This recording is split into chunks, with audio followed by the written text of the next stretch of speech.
my name is Isabella Perez, Recreation Leader for the City of Socorro. Thank you for joining today's meeting. Before the meeting begins, we would like to remind our guests to remove all hats and silence all electronic devices. No destructive behavior or outbursts will be tolerated, and violators are subject to ejection and possible prosecution. Hola, mi nombre es Judy Rodríguez, secretaria de Planificación de la Ciudad de Socorro. Gracias por participar en la reunión de hoy.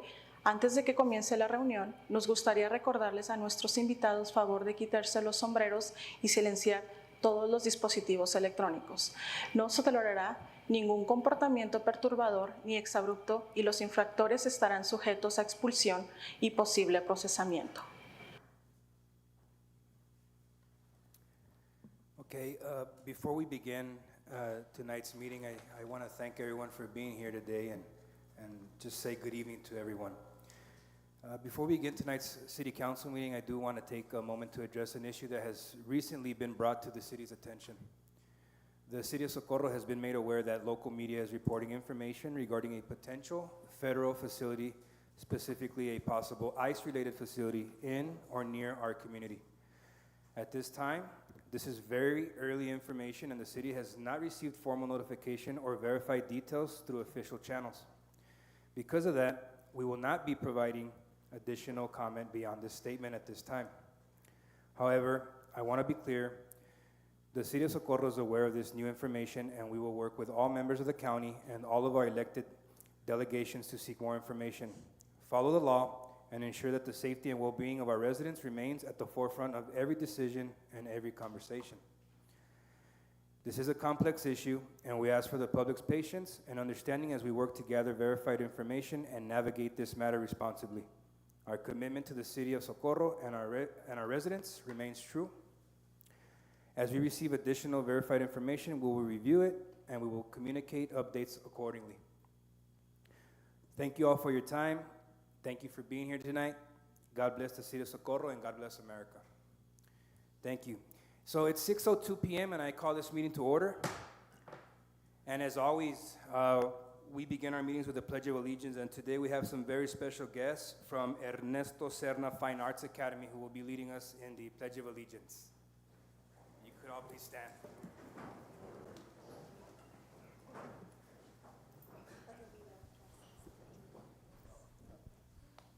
I pledge allegiance to the flag of the United States of America and to the republic for which it stands, one nation, under God, one indivisible, with liberty and justice for all. Honor the Texas Pledge. I pledge allegiance to the Texas, one state, under God, one and indivisible. Please remain standing for a moment of silence.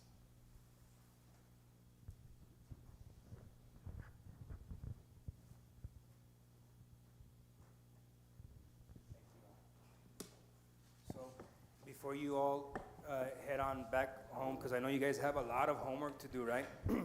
We want to recognize you all on behalf of the City of Socorro and give you some certificates, and I'll have some of our City Council representatives read out your name, and when you come up here, go ahead and receive your certificate, and everybody here wants to shake your all's hand.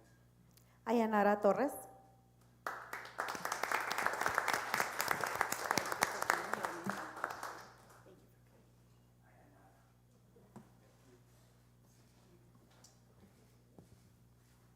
Anthony Camargo.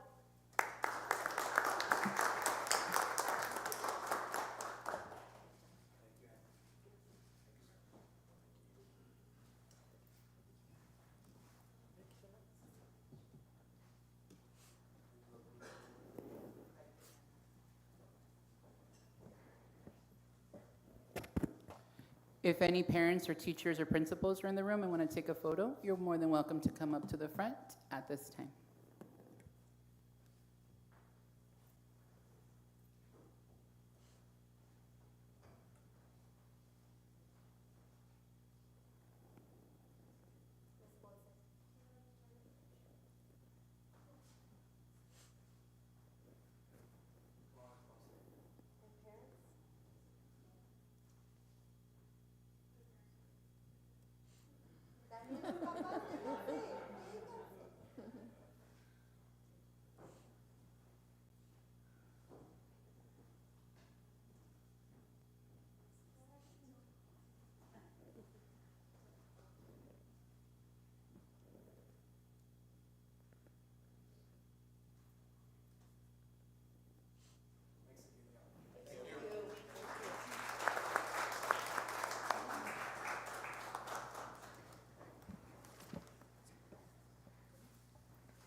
Okay, so at this time, we're going to go ahead and establish quorum.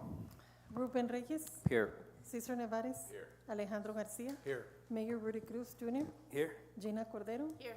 and Irene Rojas. Present. Mayor, we have a quorum. Thank you. Okay, we're going to go ahead and start off with the public comment. Mayor, we have one speaker, Margarita Perez. Ms. Perez, okay, Ms. Perez. Ms. Perez, you have 3 minutes. Good evening, Mayor and Council. Margarita Perez at 10949 Mesa Drain.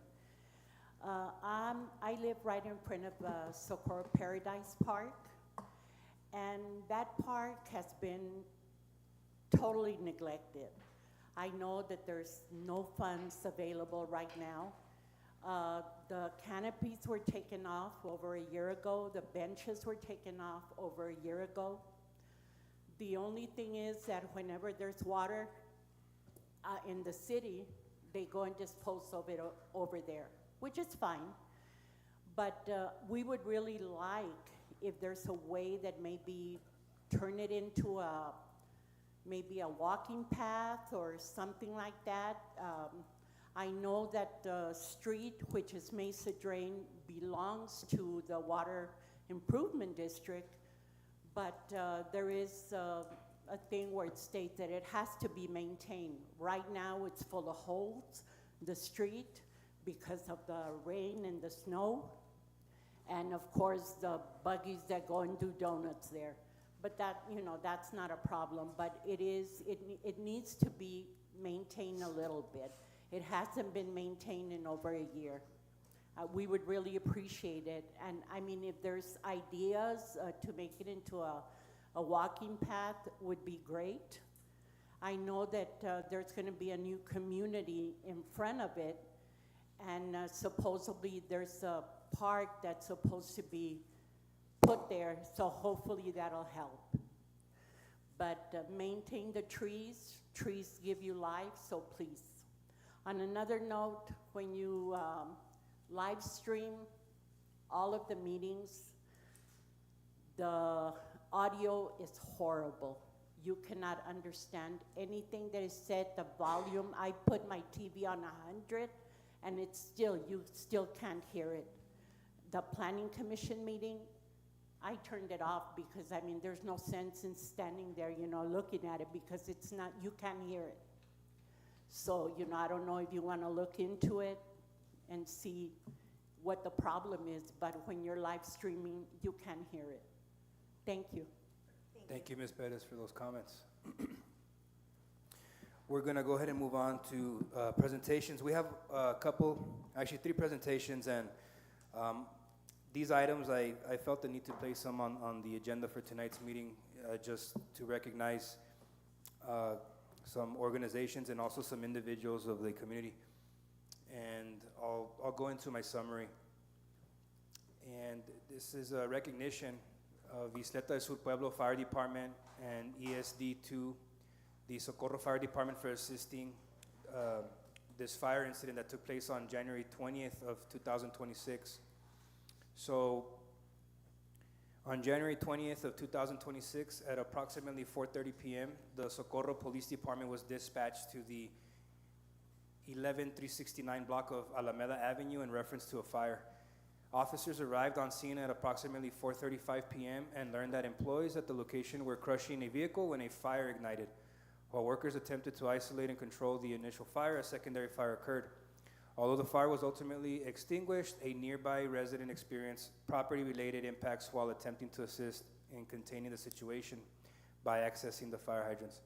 Following the incident, the Isleta del Sur Pueblo Fire Department has offered assistance to the affected family to help restore the property and address damages. While this action was not required, it reflects an exemplary gesture of community support during a time of need. The City of Socorro would like to recognize both responding fire departments for their professionalism, service, and dedication to protecting the public. So a small token of appreciation will be presented to you all today in gratitude. So on behalf of the Socorro City Council, if we can please have both fire departments come up here, and we'd like to present you all with a plaque on behalf of the City of Socorro and recognize you all.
You know, and now that we're on the subject of the incident that took place, I also want to make it public today and also thank the residents of Socorro, because they allowed you all to go in there and mess up their yard and stuff like that. But at the end of the day, they were very thankful and grateful for what you all did in putting out that fire, because had you all not been there at the time, that fire could have easily spread to the residential parts of the city. So thank you all again. We're going to move on to agenda item number 6. This is also a recognition, and I wanted to read this one to you all because it just shows how the community comes together to help each other out when we're in need. So following the recent public safety response, a resident experienced damage and disruption to their yard due to the heavy vehicle activity in the area, and Marufo Construction voluntarily stepped in at no cost to the city or the resident, providing the use of their machinery and donating screening material to repair and restore the resident's yard. This effort reflects a strong commitment to community support and demonstrates outstanding partnership and goodwill. The City of Socorro would like to formally recognize Marufo Construction for going above and beyond to assist a resident in need, and a small token of appreciation will be presented. Before I ask Mr. Marufo to come up here, I want everybody to know that he also is a proud Bulldog and a Socorro lifelong resident. And thank you, sir. You can come up here. We want to also present you with a plaque.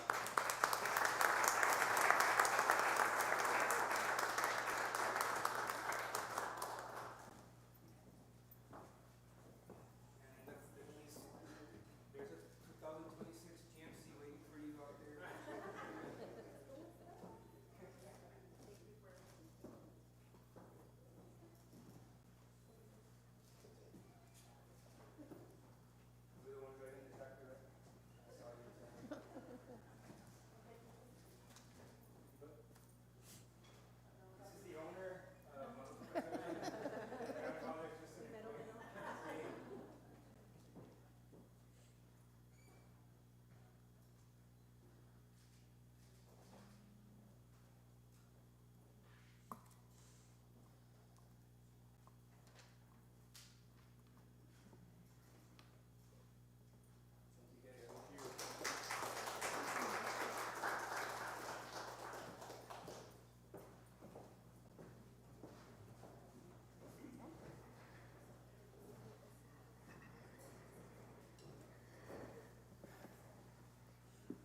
Okay, we'll be moving on to agenda item number 7. This is a presentation on Borderplex Community Capital BCC interest rate buy-down program for small businesses by Mr. Hector Espino, the Technical Assistance Coordinator.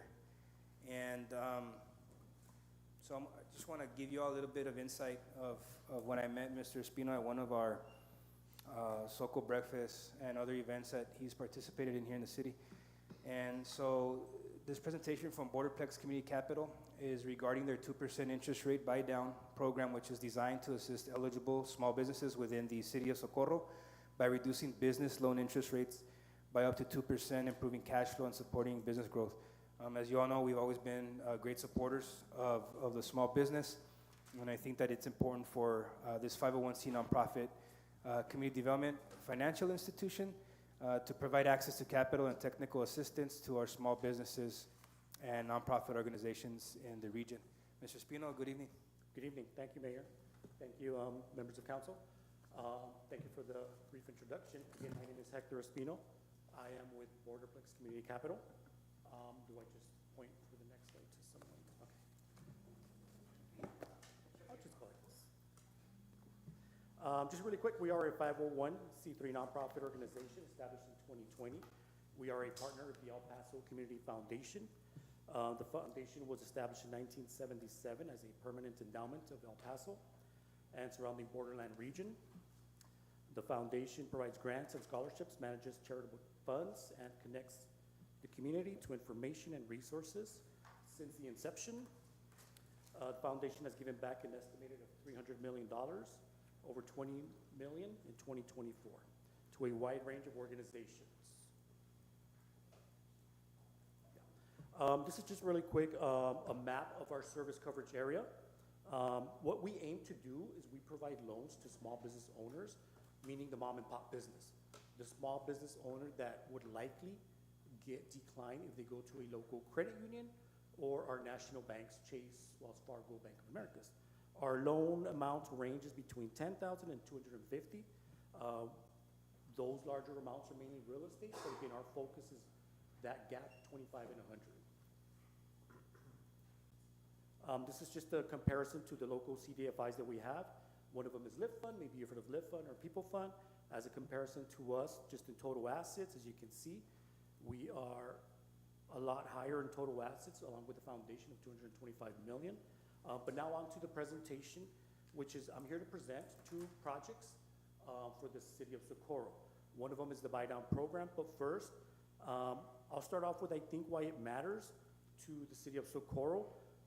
I just speak for myself, but I think some of us driving around, we see a lot of warehouse space, a lot of familiar franchise names that come up or popping up, if you will, logistics centers, big global leaders, but what are we doing for our local small business owner? What about the local barber shops, the local nail salon, the local beauty salon, the panaderia, the mechanic, our daycares? What are we doing for them, you know?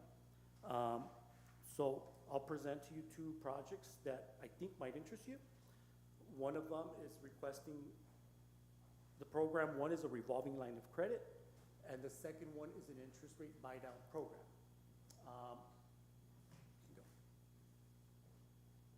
So how does a revolving line of credit work? The city would allocate funds. In this example for today, we put 500,000. Whatever your budget has, it has. We're using 500,000 as an example. If you want to allocate 100, 200, if you don't want to allocate, it's just a proposal. So using the 500,000, the city of Socorro would allocate the funds, and BCC would originate the funds, service the funds to help and grow your small business community. Once the funds or the loans are repaid, they are used to relent to other small business owners. So it's a fund that's forever, if you will, or till the termination of the contract, if you will. This would help your small businesses get working capital, inventory, equipment, or small build-outs, leasehold improvements, or construction if they own the property. We will provide technical assistance at no cost. You might have heard the term technical assistance. If you're not familiar with the term technical assistance, it can be broad and it can be at different levels. I'll give you some examples. People come and ask us, hey, I've been in business, I've registered with the county, but a buddy of mine told me about an LLC. What's an LLC? Do I need it? Do you recommend it? How do I file my certificate of formation? We walk them through it. We educate the client, the small business owner. We can process it for them and help them obtain their certificate of formation. Another example can be small business owners, someone that's been in business for 2 years. For example, they're ready to hire someone. They come and say, well, I'm ready to hire someone. I don't know what to do. How do I hire someone? What's the legal steps? How is the process? How do I do payroll? So we walk them through everything. We educate them. It can be between hiring people, operating agreements, employee handbooks, financial statements is a very important one. And again, that's the different levels. Some people come and say, help me do a profit analysis or a break-even analysis. Some people come and say, I heard que hay un balance sheet. What's a balance sheet? What's an income statement, or what's this thing, el profit and loss? We sit down, we educate you, and walk you through the steps of becoming a better small business owner. Okay.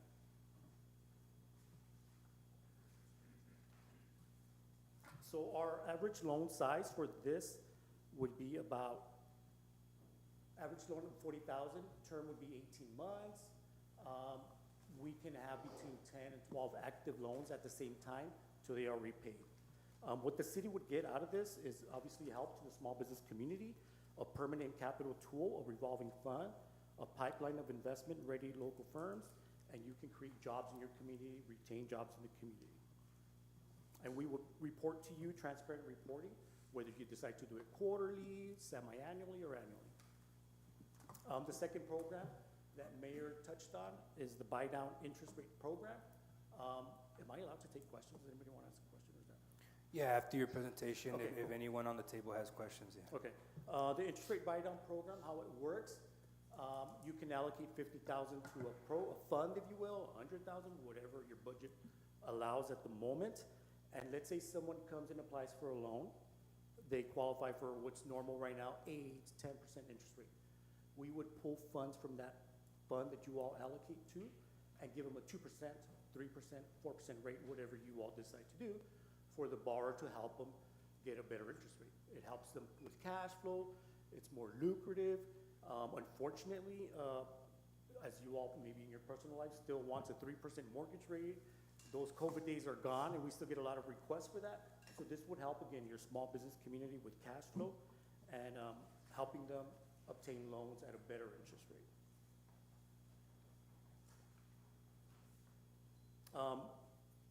So the estimate or example here is $150,000 for the buy down program.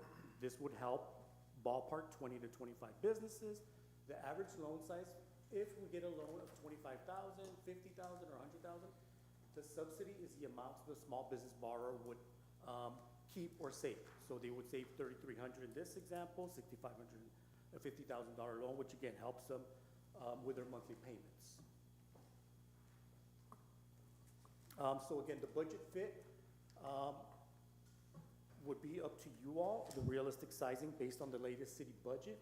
I pulled up some figures from online. I don't know if they are correct or not, but again, these are just pilot programs or examples for you all to review, decide if you want to participate or not, and then we can be in discussion about that.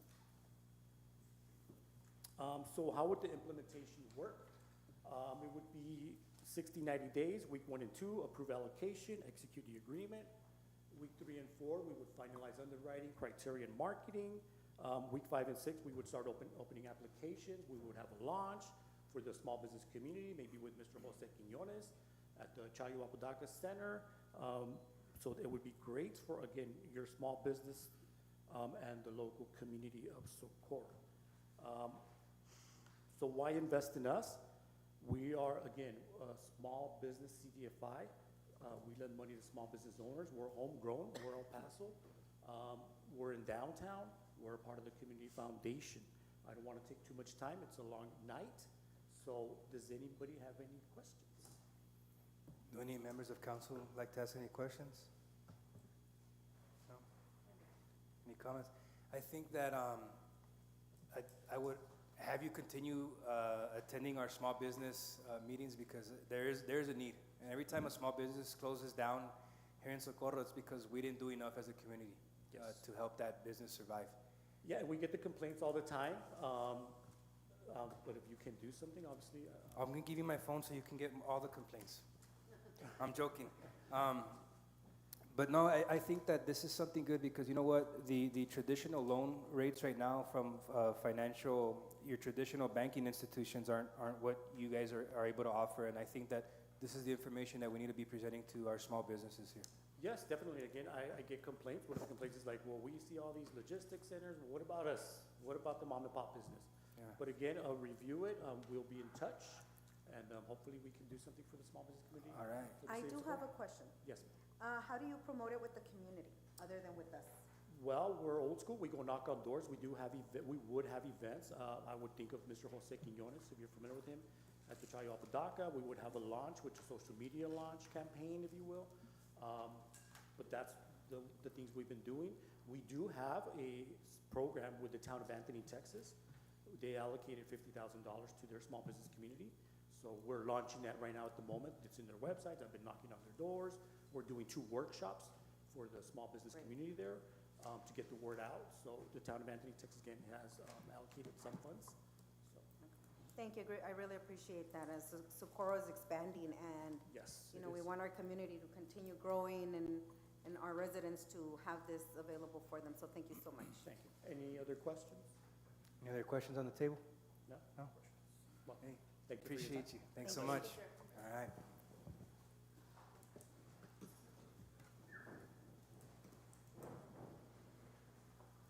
We'll see you, gentlemen. Thank you. So we're going to move on to agenda item number 8. This is also a presentation regarding the statistical analysis of data obtained from all motor vehicle stops conducted by the Socorro Police Department to the Texas Commission of Law Enforcement 2024 Racial Profiling Report.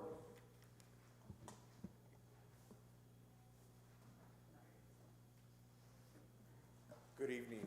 Robert Rojas, proud chief of police for the city of Socorro. So I'm going to give a presentation. It's required per legislation or per law to give this presentation to the governing body of any local police agency. So it's a 2025 racial profiling report.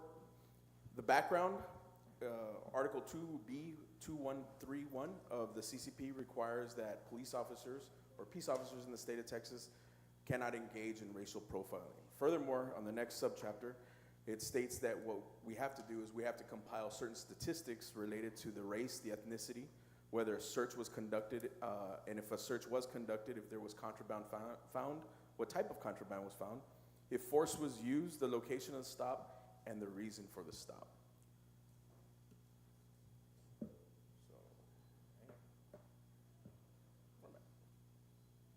So we've submitted, and it's been accepted, the report for 2025 to TICO. TICO is the governing body of our peace officer license. In I'm having to do two things at once. In 2025, the Socorro Police Department conducted 6,303 traffic stops during 2025. And then we'll move into the charts, which will kind of be a breakdown, and it's in your backup if you're not able to see it. But out of all those 6,000 stops that we've conducted, nearly 71% were on city streets. Excuse me. 13 were on county roads, 9% was on state highways, 2% on U.S. highways, and then 6% on private property. And then of those stops, 99.8% of those stops, the officers were not aware of the race that they were stopping.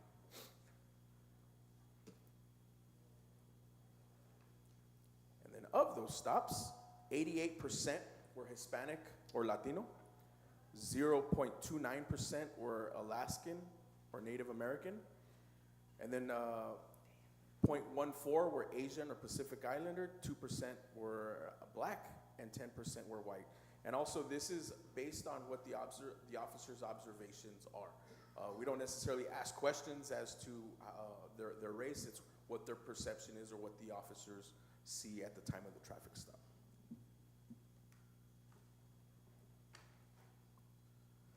Regarding gender, you'll see that there was 87% of our stops were male, and then of those stops, and then 88% were female. So of all those stops, right, the two genders, you have 87% male and 88% of female.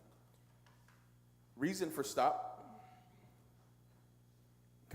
this one is kind of a different graph that you can see. There's several different reasons that we can conduct a motor vehicle stop, and that's defined in the CCP. So violation of law, pre-existing knowledge, moving violation, and vehicle traffic violation. So you'll see that we've correlated the race and then also the reason for the stop, identifying the reason for the stop. Out of all those stops, 96% resulted in no search at all. Right? So in other words, the officer did a traffic stop, the officer identified the violation, the officer either issued a warning or a citation, or in some cases an arrest, but out of all of those, you'll see that a vast majority, they were not searched. 4% were searched, and then we'll discuss those a little bit further on. So the reasons for search out of that, out of that 4% is over 45% were consensual searches. So the officer asked for consent, the person was agreed to the search. Then you have contraband in plain view. This is when the officer sees something that is inherently illegal and allows them the probable cause to continue the search. And then there's also probable cause. And then one less than 5% is inventory. And then a little bit over 5% is incident to arrest. So in other words, they were arrested quite possibly on a warrant or a other kind of an offense. And then when they conducted the search, they were able to locate additional contraband. The contraband that's discovered as a result of this search, 52%, you'll see that you have a yes and a no. 52% were Hispanic, 4% were white, and 2% were black. And again, it kind of correlates to the amount of stops that we're doing. If you go back to the earlier slide, we talk about the majority of the stops that the Socorro Police Department conducts are on Hispanic males and females, and then also because that's a representation of our community. Out of that contraband, these are the different things or the different dispositions. Over 55% were drugs that were recovered. No currency, no weapons, and then you have a little bit over 10% where it was alcohol. Some were stolen property, and then other. Other could be things like contraband as far as drug paraphernalia, right? So maybe a vape pen that previously held some sort of narcotic or items like that. Maybe even empty pipes, things like that. The result of the stop, you'll see that a vast majority of the stops that the officers conduct here in Socorro result in a verbal warning or a written warning. Now, we've kind of gone away from the written warning. We want them all issuing we've gone away from verbal warnings, and we've tried to issue written warnings so that there is some sort of documentation that the person has that they did interact with the police. In certain climates, it's very important for that to happen to make sure that they can either, if they have a complaint or they have some kind of issue, they're able to have that record of it happening. The verbal warning, you'll see that we still had 79 that were actually resulted in a verbal warning. That's usually what happens there is our software malfunctioned. So we're on the side of the road, we conduct a traffic stop, we're trying to issue a written warning, and then our software takes a break, I guess if you could say, and we're not able to finish it. So instead of keeping that person there, calling another unit in, what they've decided is they pretty much just document that their e-ticket is not working to the dispatcher, and then they release that person to the street. And then you'll see that 1,700 resulted in citations. 32 were a written warning and an arrest, 29 were a citation and arrest, and 11 resulted in arrest alone. The reason for arrest, as explained here, where you have violation of penal code, you have violation of traffic law, and violation of city ordinance, and then you have outstanding warrants. You'll see that a big majority is of people who have outstanding warrants. Very, very few times do we ever arrest for a traffic law or a traffic infraction, and even fewer do we ever arrest for city ordinance. The other ones would be a violation of penal code. That could be a driving while intoxicated, that could be that sort of offense, or even a possession of controlled substance. Traffic stops in previous years, this is how we compared to previous years. In 2022, you'll see that it was higher. 2023, it took a bit of a dip. Last year, it took a significant dip. And then this year, we built it right back up over 6,000. This year, in comparison to last year, we had 0 racial profiling complaints. This is compiled with our internal affairs. And we're able to monitor them in real time. In fact, when we were compiling this, I was able to recall that we didn't have any. Previous year, we did have 1. And then previous to that, we've had 1 as well. They're very, very small percentage that actually, that complaints that actually come in. And the Socorro Police Department is going to continue to follow the law. We're going to continue to make sure that we are tracking all of our stats when it comes to motor vehicle stops and any other requirements there by TCO. And that is my presentation, unless you have any other questions. No, this is great information. Thank you, Chief. Yes, Really ma'am. appreciate it.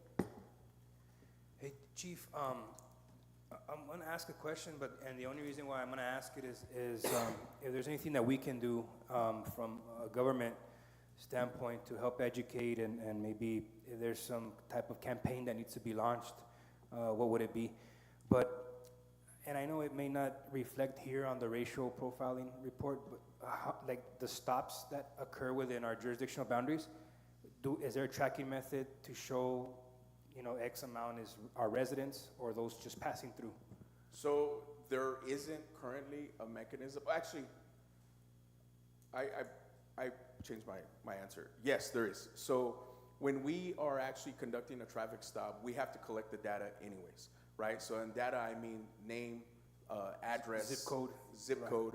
and we're able to go back and filter that data. So I absolutely could tell you how many are residents and how many are non-residents. And to further expand on that, all of our traffic stops are documented, to include even the traffic stops that I do, right? So they're documented in our computer-aided dispatch with dispatch, so they're put out over the air. And then in addition to that, we have our body cams, and then we have our e-ticket systems. So there's 3 different methods in which we are making sure that those stops are recorded. And that is for transparency and accountability. I can only speak for the Socorro Police Department, so I can tell you that our stops are documented. Usually when we do get complaints, and they do happen, we'll get complaints, we're able to find out exactly who that officer was that did the traffic stop. We're able to look at the CAD call, we're able to listen to the radio traffic, we're able to watch the body cam, and then we're able to watch and see what the disposition is. So there are many, many levels of verification to ensure that those stops are legitimate, and that and again, we do take any complaints very, very serious, and we do look into them. Yeah, I appreciate that. And I think everyone here likes the written warning. Like you mentioned, it shows the interaction that took place between that individual and one of our police officers for whatever reason, you know. No, and that was something that we implemented back when I came in back in 2023, was there was still some verbal warnings that were going out. A vast majority actually were occurring that way. They were still tracking the way that the law requires, but what happens with a written warning is we're able to put out, hey, this is who stopped you, this is where they work for, this is where you can file a complaint, these are the numbers, right? So it goes back to transparency and accountability, and we make sure that they have that. We don't necessarily give out long citations or long written warnings anymore. We give QR codes, which are like little business cards. Now with the advent of the QR readers, what happens is the violator, the person who stopped, is able to use their cell phone. They're able to scan that, and it brings it up as a PDF on their side of the phone. In addition to that, when they do have an interaction with us, we put their phone number and we put an email address if they want to give us the email address. Sometimes they refuse both, but what we do is the system that we actually purchased, or the system that we use, actually sends out a survey to the person in how the officer treated them, how they felt the stop was it professional, was it not? Many times we do get complaints because people receive the citation and they're not necessarily happy about receiving that citation. But the questions aren't necessarily, are you happy that you received the citation, but they're more of, were you treated professionally? How was the officer's demeanor, and things of that sort. Yeah, it's kind of hard to get good feedback on a survey when you just received the citation, but we get it. I will tell you though, I mean, in my history, both previous to the city of Socorro and now, when you reach out to somebody and you explain, look, I'm reaching out to you because I want to know how our officer acted on the side of the road. I'm not here to dispute the citation. I'm not here to take it off or to even hear that issue. What I want to know is, how was our officer's demeanor? How did they treat you? And you'll be, believe it or not, they're pretty honest, right? They're pretty honest in saying, hey, you know what? They were professional, or they did act like this a certain way, and we kind of derive from there. And to kind of further elaborate, our supervisors actually do body cam audits of interactions throughout the month. Every month, the officers or the supervisors are supposed to look at their subordinates, to look at their body cams, to audit them, and they want to see how their interactions are. In addition to that, we're also making sure that we're doing the same thing with any traffic stops. I've already explained that to the supervisors, that many times people are going to be upset because they received the citation, but that's not what we're here to dispute. We just want to know that we are acting in a professional manner. And I will tell you that the overwhelming majority of our interactions with the public and our residents are positive, and our officers are acting in a very professional manner. Good. Appreciate that, Chief. Any more questions or comments for Chief? No? All right. Chief Rojas, thank you. Thank you. Okay, we're going to move on to consent agenda. Motion to approve consent agenda? Second. There was a motion and a second to consent. All those in favor say aye. Aye. Okay. We're going to move into the regular agenda, and would anyone like to entertain a motion to move items 28 and 29 up on the agenda? Motion to move up item 28 and 29. Second. And 30, and I want to add also item 32 and 33, since Mr. Carrillo, Amparo, and Ralph are here for the swearing in. I would like to move them up. Okay, so we have 32. So items 28, 29, 32, 33, and 34. Gotcha. Okay, there was a motion to move items 28, 29, 32, 33, and 34. Second. There's a motion and second. All those in favor say aye. Aye. That motion carries. We're going to go ahead and start with agenda item number 28.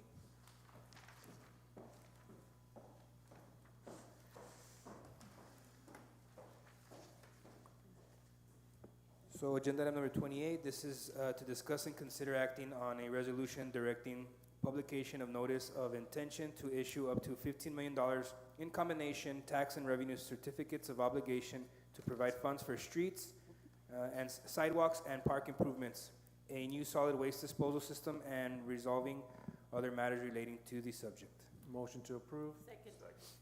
Good evening, Mayor and Council. This item is asking for approval.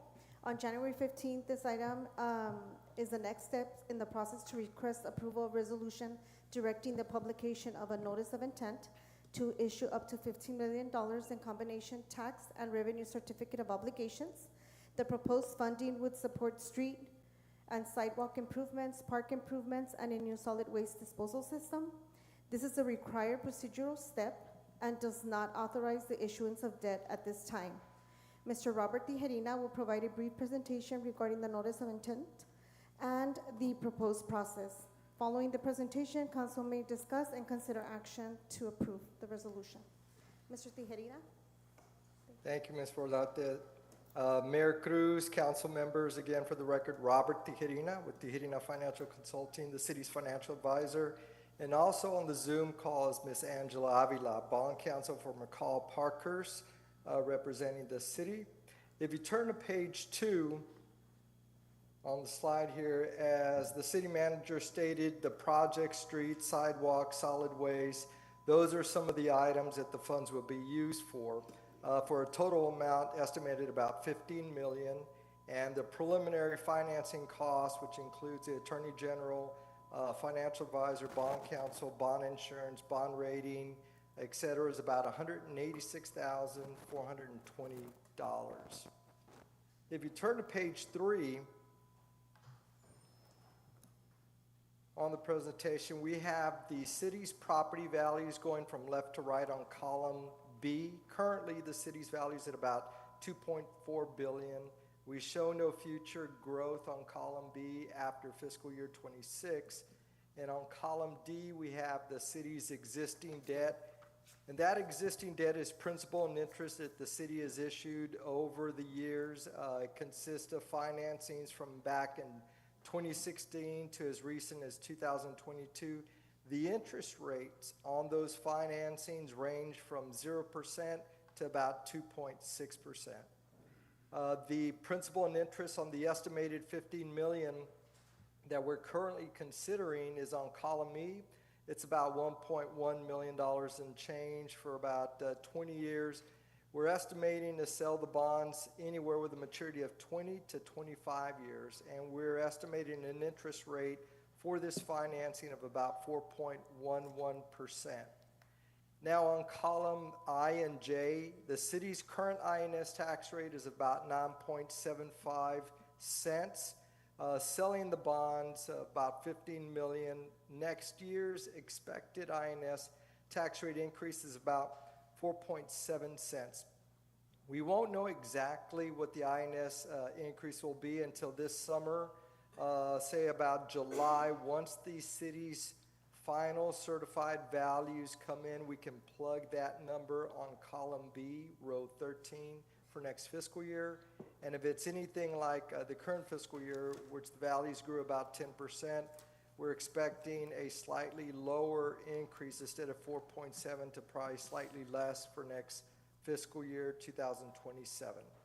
The first payment will not occur again until fiscal year 27, roughly March of 27 and September of 27. If you turn to page 4,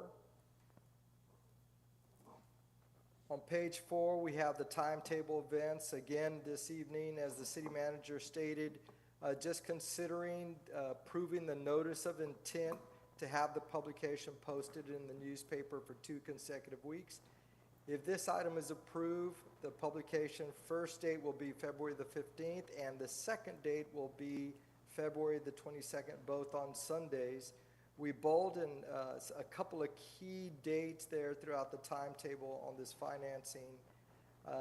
On March the 19th, the city will have the first reading of the certificates of obligation ordinance as required by the city. We plan to price the bonds on April the 16th, and at that evening, the council meeting will meet to consider the financing as final. The interest rate will be locked in. The principal and interest payments will be fixed. There will be no adjustments. And again, the maturity could be 20 to 25 years. So at that date, April the 16th, is when the council will be considering approving the financing as final. And if it is approved that evening on April the 16th, the city will receive the bond proceeds, the $15 million, on May the 14th. Turn to page 5. On page 5, we have the issuer, City of Socorro, financial advisor, bond counsel, McCall Parkerson Horton, Miss Angela's firm. Underwriters, we have talked to the city manager. The 2 underwriting firms would be Piper Sandler and Company and FHN Financial. Underwriters Council will be determined. They will be selected by the underwriting firm Piper and Sandler. The Underwriters Council represents the 2 underwriters and the investors that are going to consider loaning the funds to the city. The paying agent will be BOKF. The bond rating will be with Standard & Poor's, and the city's current bond rating is A, and we hope to maintain that same rating. And the bond insurance companies, we're going to request and submit documents, legal and financial, to the bond insurance company, and we don't know who the winning bid will be until roughly the week before, give or take about April the 9th, we'll know the winning bid from the bond insurance companies. And a bond insurance company is, for a cost, they will insure the bonds for the city in case the city ever comes into a difficult fiscal year where you cannot make your bond payments. The city will kick in and help you make those bond payments on your behalf. And again, we won't know until about a week before, give or take around April the 9th, to see who the winning bid will be. I know, Mayor, this is a lot of information, but any questions from yourself or the council members or staff? Yeah, I have a question about the paying agent. BOKF that's acronym for what now? Bank of Oklahoma. That's what I was going to say. They're out of Oklahoma, right? BOK? Yes, sir. The BOKF, they're Bank out of Oklahoma. The paying agent, as you know, their role is strictly only to send invoices to the city on a semi-annual basis, letting the city know you have a bond payment due on March. You have a bond payment due on September. Here are the dollar amounts for each, and the city will wire the funds to the paying agent, and the paying agent will disperse those funds to the investors. Very well. Do any members of council have any questions at this time during the presentation? Do we have that power slides? I couldn't find them on our backup. You're asking if that's in the backup of our... I didn't find them. I couldn't find them in my backup. Just so that we can look at the numbers. Yeah, the presentation. No.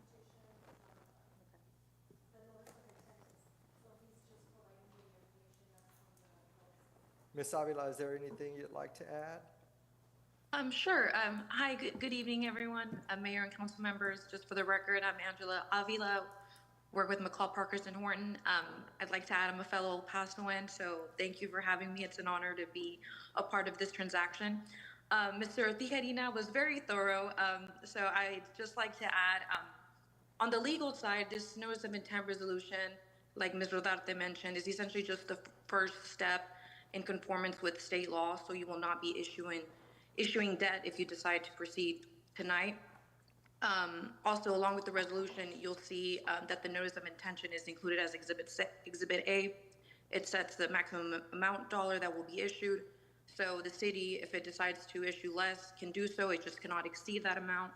And it also includes the projects that Ms. Rodarte described. In addition to the notice being published in a newspaper of general circulation for 2 consecutive weeks, it will also go on the city's website for at least 46 days prior to coming back on April 16th to consider formally authorizing the issuance of the certificates. And then the last thing I'd like to add is I'm not too sure if the notice in your packet reflects the sale date of April 16th. I believe we had originally plugged in April 2nd, but just in case that isn't reflected in your resolution, I just want to make it clear that the sale date would be April 16th. And that's all I have for you, unless you have questions for me. Any questions or comments from council? No? Thank you. You can continue with the presentation unless there's anything else. No, sir, that concludes my presentation, and Mayor and council members, Angela and I appreciate the opportunity to present this evening. Thank you, we appreciate that.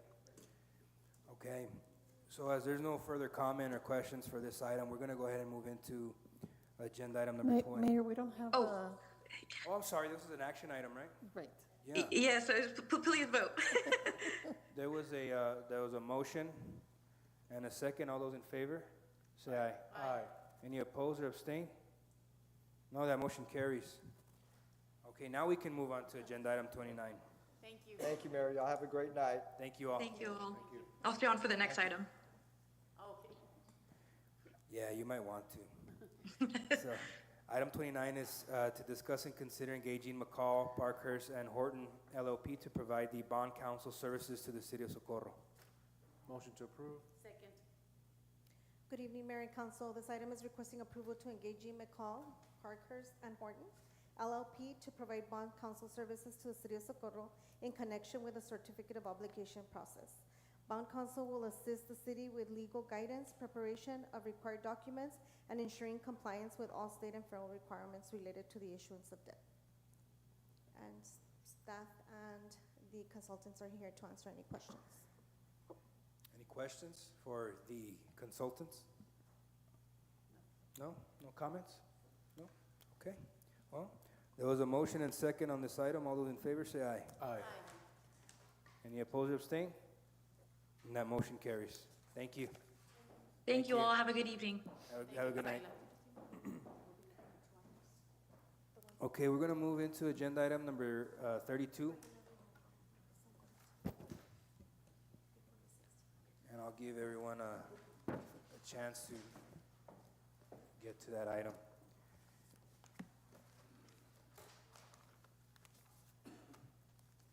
So this item here is, let me bring it up here. This is Representative Cordero's item, and I'll go ahead and let her present her item, agenda item 32. And this was going to be discussion and action to approve the appointment of Rafael Carrillo to the Planning and Zoning Commission, Place 6. Do we need a motion to approve? Yes, we do. Motion to approve. Second. Okay. So there's a motion and a second on the table to go ahead and appoint Mr. Rafael Carrillo to the Planning and Zoning Commission. All those in favor say aye. Aye. And that motion carries. Mayor, can you just tell me who made the motion? Yeah, so Mr. Reyes made the motion, I second. and Mr. Garcia second, Thank you. and I thirded. Are we gonna be swearing in today, this evening, as well? Yes. Okay. Okay. Yeah, we'll go ahead and present 33, Ms. Cordero. Item number 33, discussion and action to approve the appointment of Amparo Carrillo to the Board of Adjustment, Place 5. Motion to approve. Second. So there was a motion made by Mr. Reyes, second by Mr. Garcia. All those in favor say aye. Aye. That motion carries as well. And agenda item number 34, we're going to go ahead and swear in our newly appointed commissioners at this time. Ms. Navarro, do you want to swear them in for us? Sure, if you'd like for me to do it, I can. Would you like to?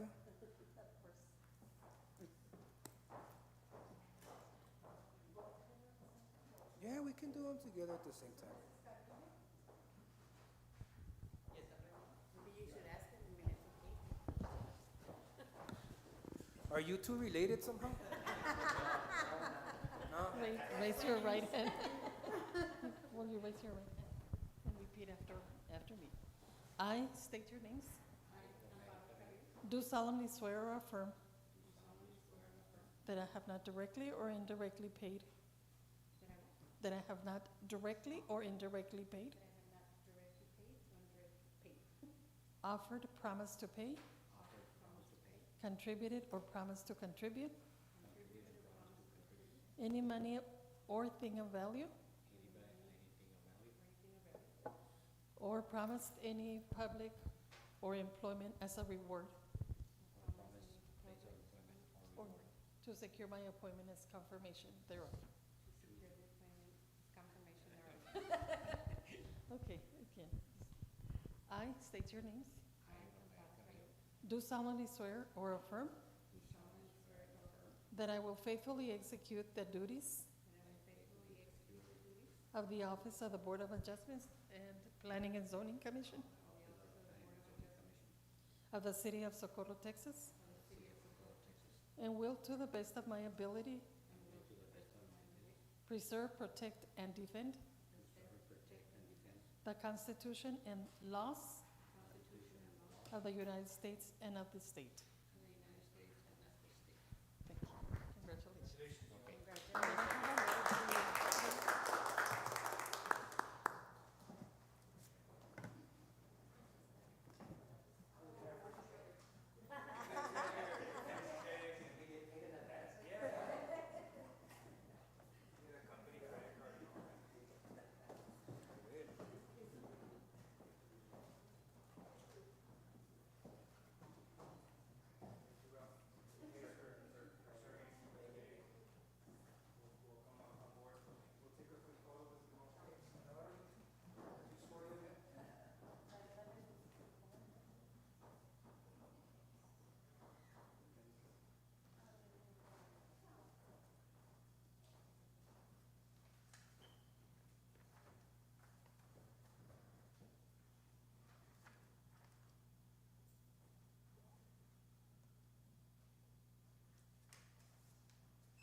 So now we go back to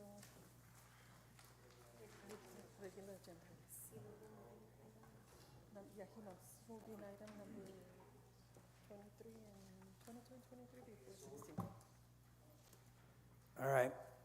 We're going to go ahead and begin with the rest of the regular agenda items with number 12. This is a public hearing of an ordinance for the proposed amendment to the City of Socorro's master plan and rezoning of Tract 12A1, Block 2, Socorro Grant, located near Bowman Road, Socorro, Texas, from A1 agricultural to R2 medium density residential to allow for the development of a multi-family residential lots. And it is 7:01 p.m. and the public hearing is now open. No speakers, Mayor. Okay, as there are no speakers, we're going to go ahead and close the public hearing at 7:02 p.m. Agenda item number 13.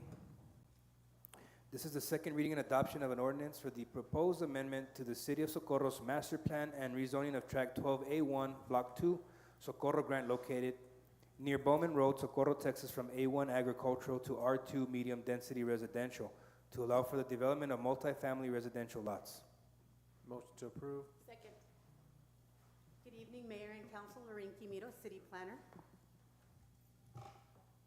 Item number 13 is a rezoning request. The property owner and representative, Clint Land Holdings Company LLC. The representative, Enrique Escobar, is present to answer any questions, and the engineer, Jorge Escarque, is available on call to answer any questions as well. The property is 21.35 acres in size, currently zoned agricultural A1. It is vacant, undeveloped, and the future land use map recommends this area as urban residential. In summary, the request is for the approval of a rezoning of property from A1 agricultural to R2 medium density residential to allow for multi-family residential development. Planning and zoning staff recommends approval. The Planning and Zoning Commission voted for approval at their January 6th meeting unanimously with 4 members present. The property is located off of North Loop and Bowman. It is currently zoned agricultural, surrounded by C1, commercial zoning, agricultural, and R3 zoning, R2 zoning. The future land use map designates the area as suburban residential. This is a zoomed out view of the adjacent development.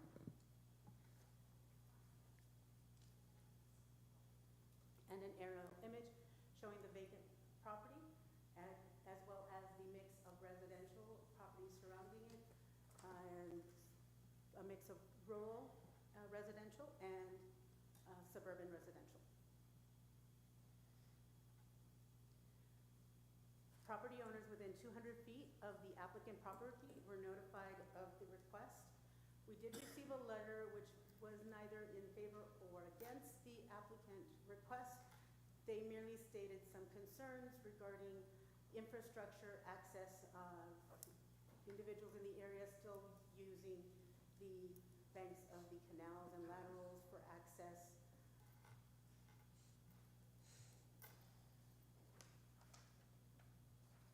And this is a general development plan. It does not show the future layout of the development or the layout of the future multifamily homes that would be proposed.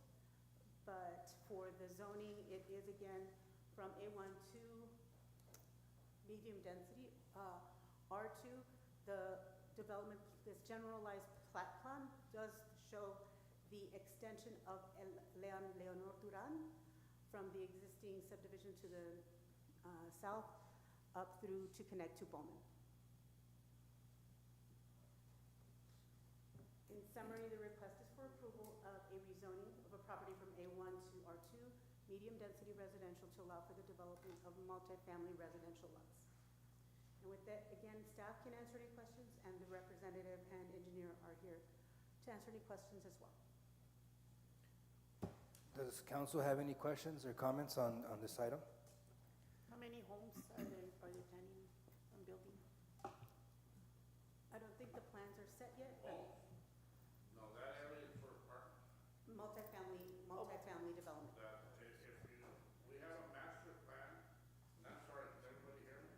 Yes, well, No, but you should, we gotta get at the mic.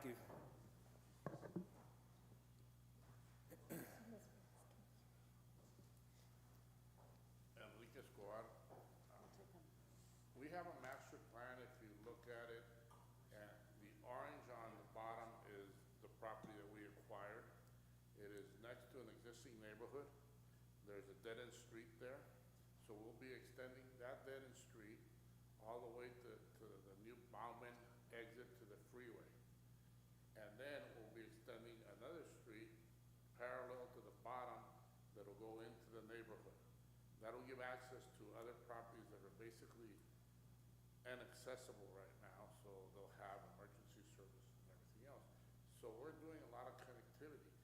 The good thing about this one is, and you'll see it a little further up, we're building a 5-lane road all the way to the freeway. So what's gonna happen here is all the people live in that area, especially everybody's now gonna live there, are not gonna go down Horizon. They're gonna go straight to the freeway to work, to come back home. There's an underpass on the freeway. So this really makes it a very good location. We're gonna have 5 commercial lots.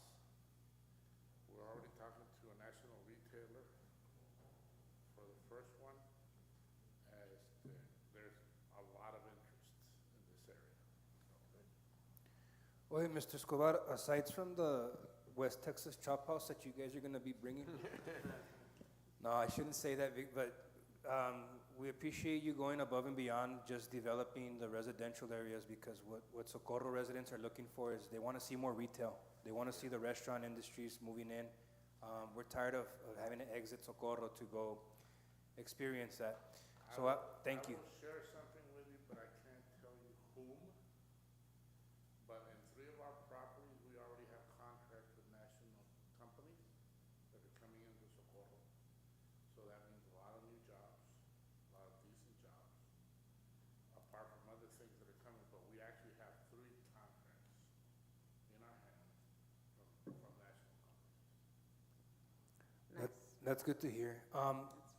The letter that our planning and zoning department received, I know addressed some of those. No. I just want to make sure that through this development here, we're able to address some of those concerns. And I think one of them was having to drive on the embankments of irrigation ditches. That's not going to be an issue anymore for these residents, correct? We're working with the irrigation district. We're having culverts put in. They're actually being generous with the amount of property that we can purchase. So the canal, the way, this probably is going to be the first one where the canal is not going to get to the edge of the road. We're going to have about 30 feet, so we're going to have some landscaping in the walkway. Nice. So you don't have, you know how you have the canal right to the end? Yeah. So we talked to Mr. Ornelas, and he agreed that it would be a nice buffer. So we will have sidewalk going from the apartments to the commercial and landscaping, instead of having the canal straight to the end. That's nice. It's great to hear. And that was going to be my next question also on, in regards to the concerns with the residents, but if that's going to be something that will alleviate it. A lot of residents just see that this one property is being rezoned. They don't understand the master plan or the new roads that are coming in. But I'm gonna tell you, you know you need connections to the freeway.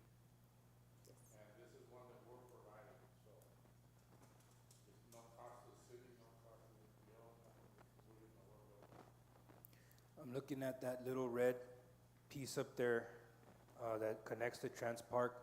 We really need that because I think that's county property.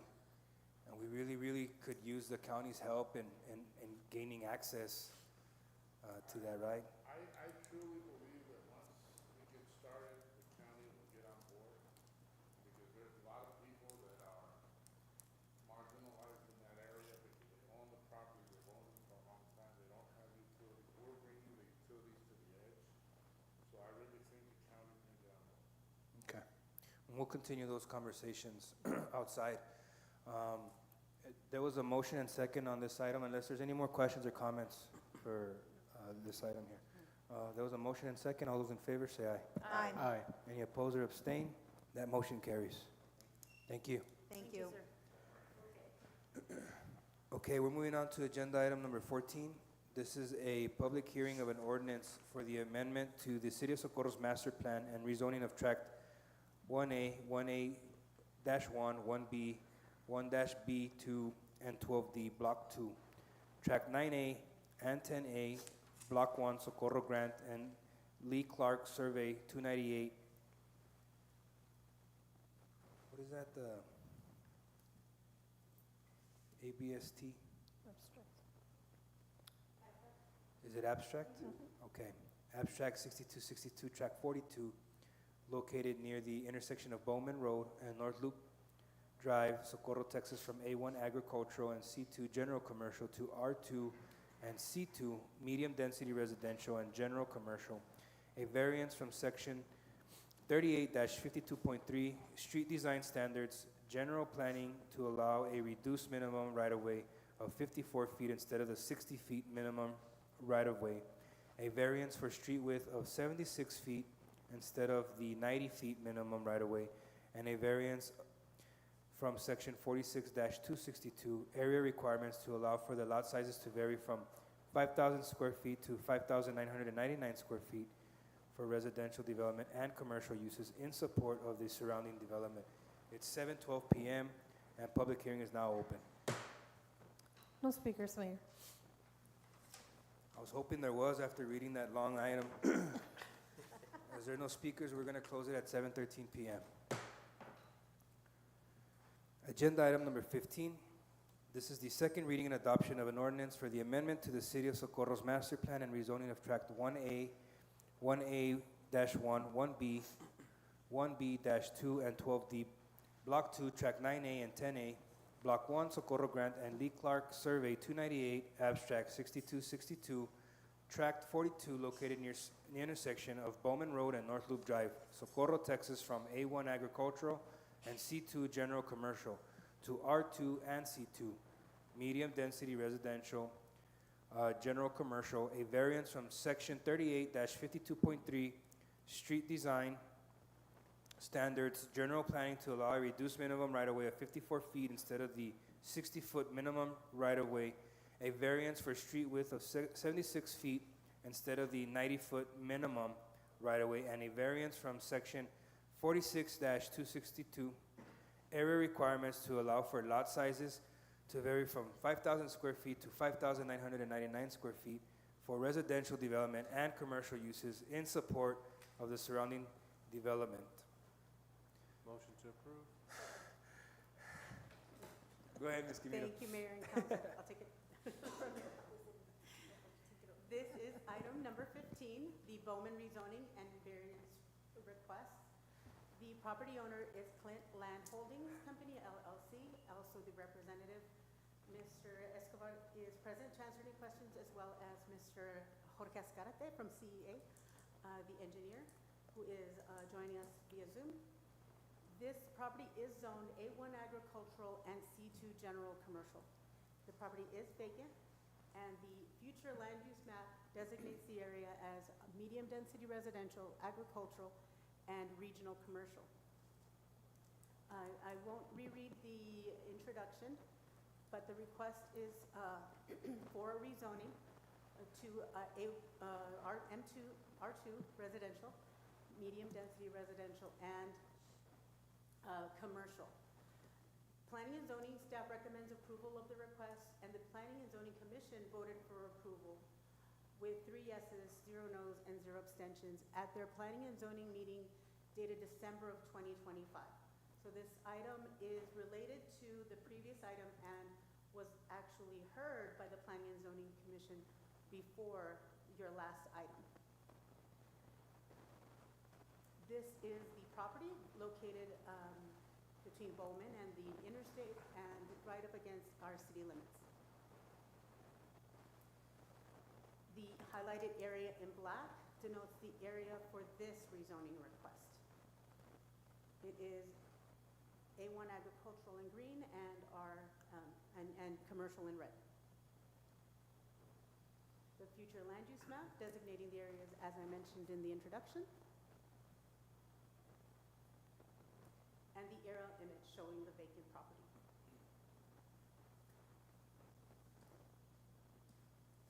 These are photographs taken from the Mesa Drain Canal.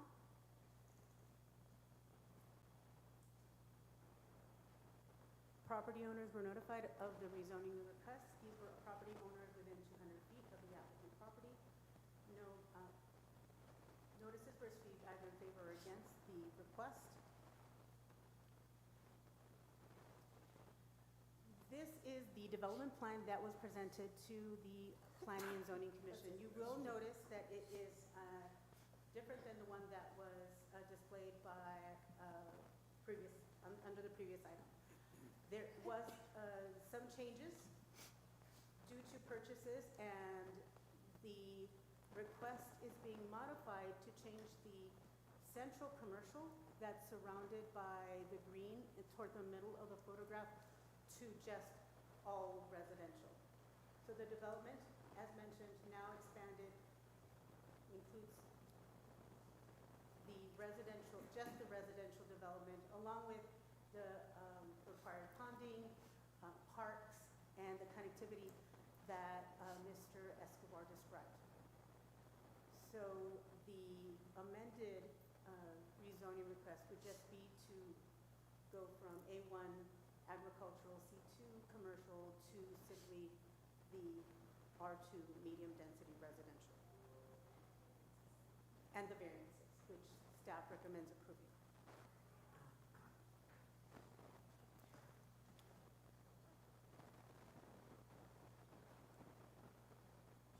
In summary, the request is for approval of a rezoning and variances of a property from A1 agricultural and C2 to R2 medium density residential, with variances from street design standards and lot area requirements. And with that, staff can answer any questions. The applicant as well can answer any questions, and I can go back to any of the slides if you have any further questions and need clarification. Do any members of council have any questions or comments on this item here? Mr. Escobar, what are you bringing here? Can you go back to the other slide? The one prior.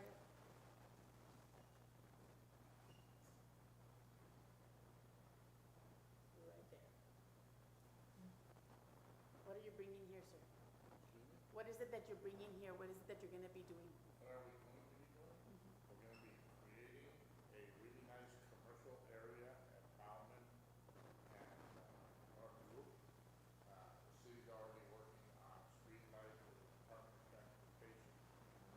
So we're going to have shopping centers, we're going to have restaurants, have a national chain. That's one of the places. We're going to have some really nice apartments with walking paths running. If you look, I know how it looks weird. If you see the top orange, you see how it's a U? So in that front part, there'll be walking paths and landscaping going from one complex to the other. That's why we talked to the irrigation district about pushing back the canal so you could have people walking to the commercial. The road is going to go, it's called Bauman, it's going to go to the freeway. It has no housing coming out to it. It's straight shot. So there'll be no people backing up into it, there'll be no people driving into the driveways or kids running around for their houses. So the road basically is going to be almost like a major arterial connecting North Loop to the freeway. And because of the underpass, people don't have to go all the way to the Clinton. Just come out there, go on the underpass, and go to town, and go to the other side.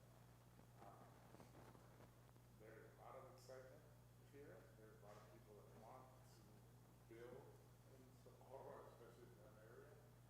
So, I mean, I think it's a win-win for everyone. Will the lots on going from Bauman all the way up to I-10, are those all designated for commercials? Like you said, you mentioned none are residential. No, everything past the orange is going to be residential. We're going to have, probably, if we can, have some commercial up on the freeway, but we have to build some ponding there to capture what's coming down from the mountain. So if we have something left over, it will be facing the active.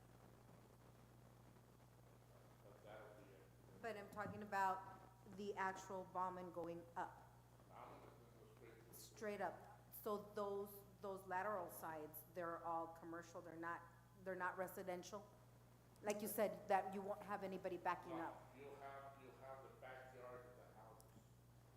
So you'll Okay, I have see. a I nice see. 5-lane road, 2 going, 2 coming, and a turning radius. Okay, I got it. Thank you. Any other questions or comments on this item? Thank you. I'm excited. Yes, Very well. I second that. Good. There was a motion and second on this item. All those in favor say aye. Aye. Any opposed or abstain? That motion carries. Thank you. I'm gonna like Mr. Cruz, I'm gonna say, like Mayor, I-3. Yeah, I thirded. We moved items 22 and 23 Before 16. before 16, so we've already taken care of 22. Did we take care of 22 already? No, not yet. All right, we're gonna move into agenda items 22. We need a motion first, Mayor, to move item 22 and 23. Would anyone like to entertain the motion to move into item 22 and 23? Motion to move items 22 and 23. Second. All those in favor say aye. Aye. And that motion carries. So we'll move into agenda item 22. This is a public hearing of an ordinance for the amendment to the City of Socorro's master plan and rezoning of a portion of Track 2, Block 3, Socorro Grant, located near Horizon Boulevard, Socorro, Texas, from C2 General Commercial to R2 Medium Density Residential to allow for the development of single-family residential lots. It's now 7:23 p.m. and public hearing is now open. No speakers, Mayor. Okay. As there are no speakers, we'll close it at 7:23 p.m. as well. Agenda item 23, this is the second reading and adoption of an ordinance for the amendment to the City of Socorro's master plan and rezoning of a portion of Track 2, Block 3, Socorro Grant, located near Horizon Boulevard, Socorro, Texas, from C2 General Commercial to R2 Medium Density Residential to allow for the development of a single-family residential lot. Motion to approve. Second. Thank you. Thank you, Mayor and Council. The next item is a rezoning request. This is for a portion of Track 2, Block 3 of the Socorro Grant. Property owner is Bowling Brothers Development Company, LLC. Their representative is Jorge Escarate with CEA Group, who is on the call to answer any questions that you may have. The property is 24 acres in size and currently zoned C2 commercial. The land is currently vacant and the future land use map designates the area as industrial commercial mixed use. The summary of the request is for approval of a rezoning of a property from C2 to R2 for the development of single-family residential lots. Planning and Zoning Commission recommends approval of the request, and the Planning and Zoning Commission voted for approval at their December 16th meeting, 3 yeses, 0 noes, and 1 abstention. This is the property outlined in yellow, currently zoned commercial. And the future land use map designating the area as industrial conditional commercial mixed use. This is another view of the zoning map with subdivisions. This is Horizon Park Unit 2. You have already visited and approved Horizon Park Unit 1, Horizon Park Unit 1 Replat A. This is a continuation of that master plan.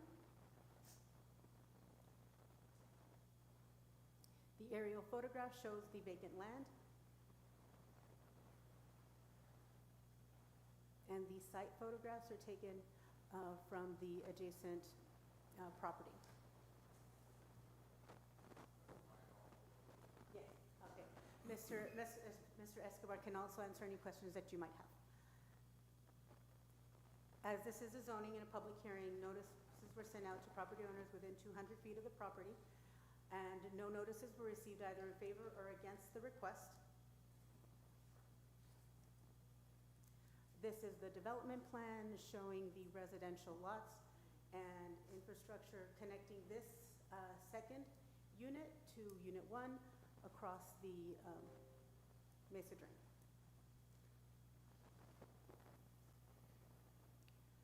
With that, in summary, the request is for approval of a rezoning for a property from C2 commercial to R2 medium density residential to allow for the development of single-family residential lots.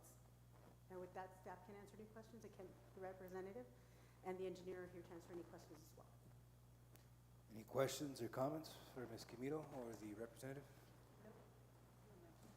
Okay, there was a motion and second on this item. All those in favor say aye. Aye. Any opposed or abstain? That motion carries. Thank you. Now we are going to go back to agenda item 16. This is the public hearing of an ordinance approving a preliminary plat for Horizon Park Unit 2 subdivision being tracks 2, 3B, 3B5, and 4E1A, Block 3, Socorro Grant, and located near Horizon Boulevard, Socorro, Texas. It's now 7:27 p.m. and public hearing is now open. No speakers, Mayor. Thank you. As there are no speakers, we're going to go ahead and close the public hearing at 7:27 p.m. as well. Agenda item 17, this is the second reading and adoption of an ordinance approving a preliminary plat for Horizon Park Unit 2 subdivision being tracks 2, 3B, 3B5, and 4E1A, Block 3, Socorro Grant, and located near Horizon Boulevard, Socorro, Texas. Motion to approve. Mayor and Council, thank you. Good evening. Item 17, Horizon Park Unit 2 Subdivision Preliminary Plat. So this is a continuation of your previous item, with it being zoned to the proper zoning. The item for your consideration is a preliminary plat. The property owner, Bowling Brothers Development Company LLC, their representative, Jorge Ascarate with CEA Group, and Mr. Escobar, both present to answer any questions that you might have. The lot is a little over 30 acres in size and zoned by your previous action, R2. The current land use is vacant, and the request is for approval of a preliminary plat for Horizon Park Unit 2. Planning and zoning staff recommends approval of the preliminary plat for Horizon Park Unit 2 with the condition that all engineering comments are addressed prior to submitting the final plat for approval. The Planning and Zoning Commission voted for approval, 3 yeses, 1 no, no nos, and 1 abstention at their December 16th meeting. This is the zoning map. Highlighted in yellow is the applicant property. The aerial map shows the vacant property surrounded by vacant property and what is the development of Horizon Park Unit 1 and Horizon Park Unit 1 Replat A. These are site pictures showing the vacant land and the preliminary plat for Horizon Park Unit 2, the residential lots, the infrastructure at Park, and it meets all of the subdivision standards. And in summary, the request is for approval of a preliminary plat, Horizon Park Unit 2 subdivision, with the condition that all engineering comments are addressed prior to submitting the final plat for approval. With that, staff can answer any questions, and the applicant is available to answer any questions as well. Are there any questions on this item here? No? Okay. There was a motion and second on this item. All those in favor say aye. Aye. Any opposed or abstain? That motion carries. Agenda item number 18. This is the public hearing of an ordinance approving a final plat for the Flor del Bosque subdivision being all of Tract 11A, Block 32, San Elizario Grant, El Paso County, Texas, and located near Petunia Drive. It's 7:30 p.m. and the public hearing is now open. No speakers, Mayor. As there are no speakers, we're going to go ahead and close the public hearing at 7:31 p.m. Agenda item number 19. This is the second reading and adoption of an ordinance approving a final plat for the Flor del Bosque subdivision, being all of Tract 11A, Block 32, San Elizario Grant, El Paso County, Texas, and located near Petunia Drive. Are those sneezes? Yes, sir. All right, bless you. Thank you. Motion to approve. Second. Thank you again, Mayor and Council. The next item is a final plat request for Flor del Bosque subdivision. Property owner is Flor del Rio LLC. Their representative, Jorge Escarate with CE. So I think we lose quorum because Mayor just brought up, so Mayor Pro Tem would have to step in. Because you need the mayor And 3. No, you're just at You're in 3. Mayor, we're going to just call the vote. Okay, so there was a motion. But she's making her presentation. Yeah, okay. Thank you. The property owner, Flor del Rio LLC, representative CEA Group, Mr. Jorge Escarte is on the call to answer any questions that you might have. The lot is a little over 82 acres in size and not zoned because it is outside of the city limits, but within our 2-mile ETJ. The current land use is vacant. And in summary, the request is for approval of a final plat for Flor del Bosque subdivision. Planning and zoning staff recommends approval of the request with the condition that the engineering review comments be satisfied before recording the final Mylars. And the Planning and Zoning Commission voted for approval unanimously with 4 members present at their December 16th Planning and Zoning Commission meeting. The location map shows in purple the City of Socorro's ETJ and the portion of the plat that falls within the City of Socorro's ETJ. The aerial image shows the vacant land and the surrounding vacant land and residential development. Site photographs show the vacant land. And these photographs were taken from Petunia Drive.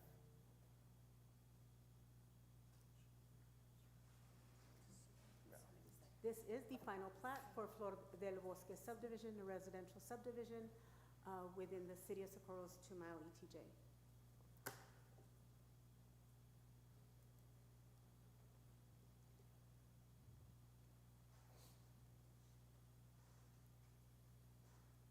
In summary, the request is for approval of a final plat with the condition that the engineering comments satisfied before the recording of the final plat. And with that, staff can answer any questions. Do any members of council have any questions or comments? No? There was a motion and a second. All those in favor say aye. Aye. Any opposed or abstain? And that motion carries.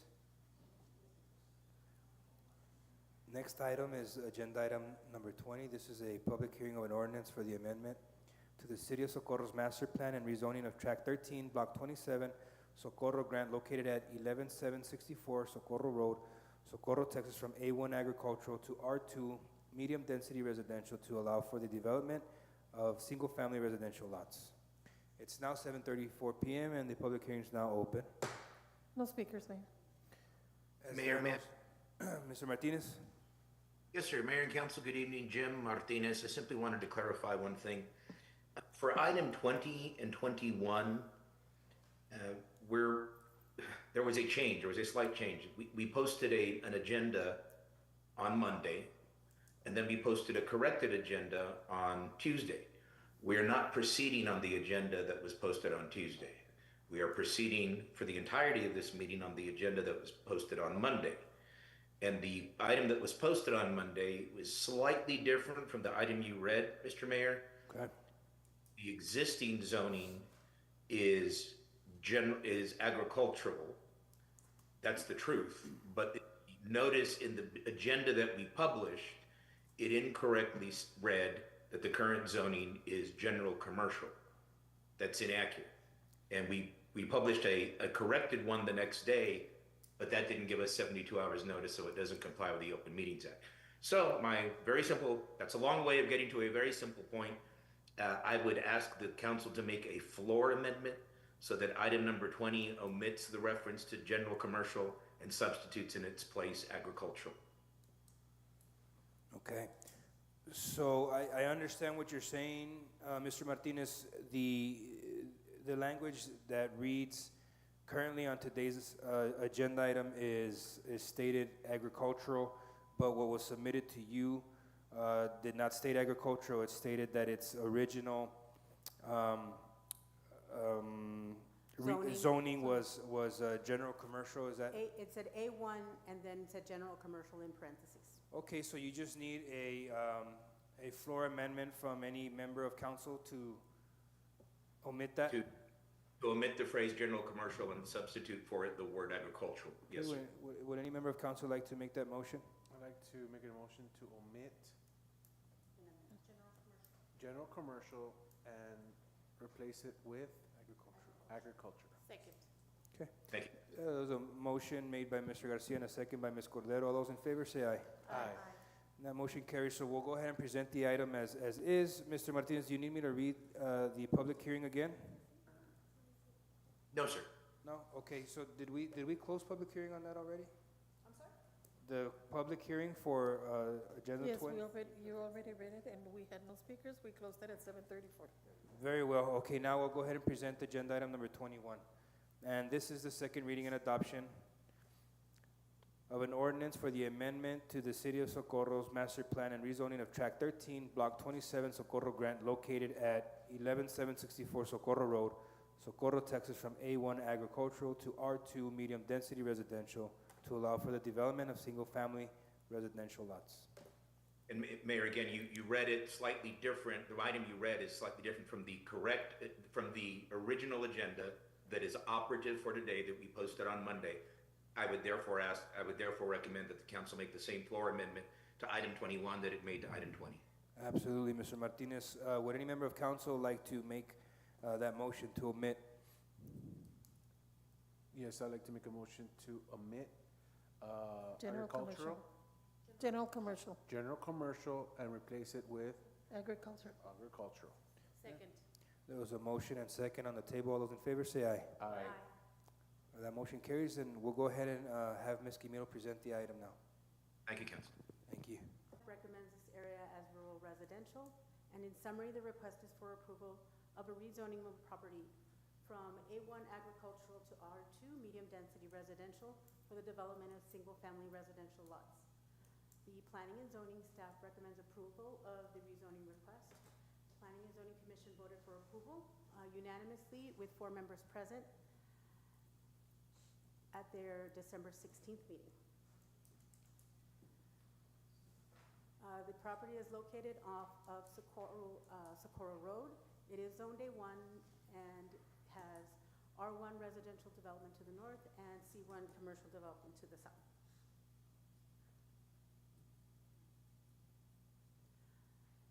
This is a zoomed out view of the area showing the city limits and the surrounding zonings. Future land use map designates the area as rural estate.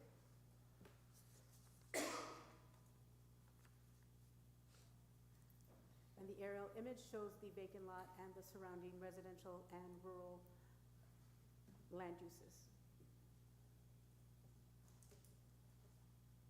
These are photographs taken of the property from Socorro Road.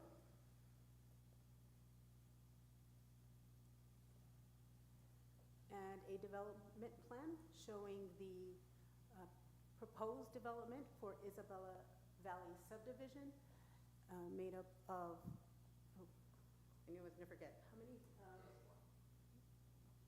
The 49 residential lots, and the connections would be through onto Socorro Road and then toward the middle of the development into the adjacent subdivision. The request is for approval of a proposed rezoning of a property from A1 to R2, medium density residential, for the development of single-family residential lots. With that, staff can answer any questions, and the representative is also present to take any questions as well. Mayor, we don't have a motion for this item. Motion to approve. Second. Okay.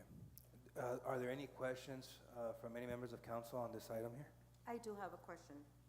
You mentioned that there's 49 homes planned.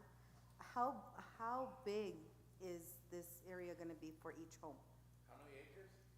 Well, you mentioned. The lots are 6,000 square feet or bigger. It's actually a really nice neighborhood. I want to say the street coming in is Perico. So it has a street that comes in and it has an out or an in through Socorro Road.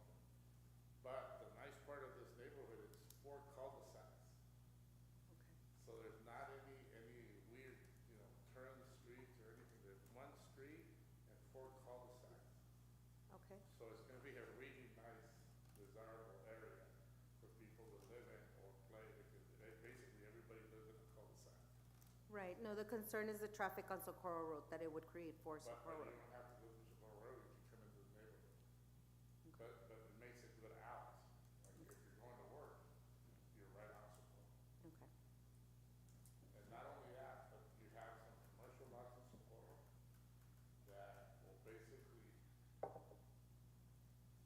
I shouldn't say this because they won't sell them to me now, but it basically, they have no access to Socorro Road because they're too close to the intersection. So DOT won't give them access, but now that we're cleaning this road, basically that makes it available for those lots to be developed. I see, okay. Yeah. Thank you. Any other questions or comments on this item? No? That was a motion and second. All those in favor say aye. Aye. Aye. Any opposed or abstain? That motion carries. Thank you. Thank you. Thank you, sir. Thank you, sir. Keep it going? Okay. All right. We're going to go ahead and move on to agenda item number 24. This is the discussion and action regarding the 2026 Independence Day Extravaganza event, date, and fireworks contract. Yay. We're excited. Good evening, Mayor and Council. My name is Victor Reta. I'm your Recreation and Special Events Director for the City of Socorro. As always is customary around this time, we do need to go ahead and set out our plans for a very special year. The United States of America is actually turning 250. So we are celebrating two things this year. Fun fact, City of Socorro is turning 40 in April. United States is turning 250 in July. So I'm coming before you to request approval to go ahead and execute the contract with the preferred vendor. This is a vendor that was not done last year. This is a vendor that we've had before. Just based on the experience, staff does feel that we need to go back to Big Dog Pyro, specifically just to their professionalism, excellence, and preparedness when it came to the show. They also didn't charge us for any added fees regarding permits, inspections, or processes, whereas last year's vendor did add that after the fact. So we're trying to go with the vendor that we've tried and true, had really great success with them. The other thing I do want to point out is we are going to work with sponsors to go ahead and lessen the cost for this year's fireworks show, so that way it doesn't come to hit the city. So that is also on the trajectory to save cost. I know that's a big one for the city, and we want to be good financial stewards with our residents' tax dollars, but as well as offer them really good quality of life events as well, which is my job, and I hope you see value in that, and I hope that I've made you guys proud. Thank you. Motion to approve. Second. We're approving, Jim, for the motion, do you need the Big- specific vendor yes. and the specific show? Motion to approve staff recommendation of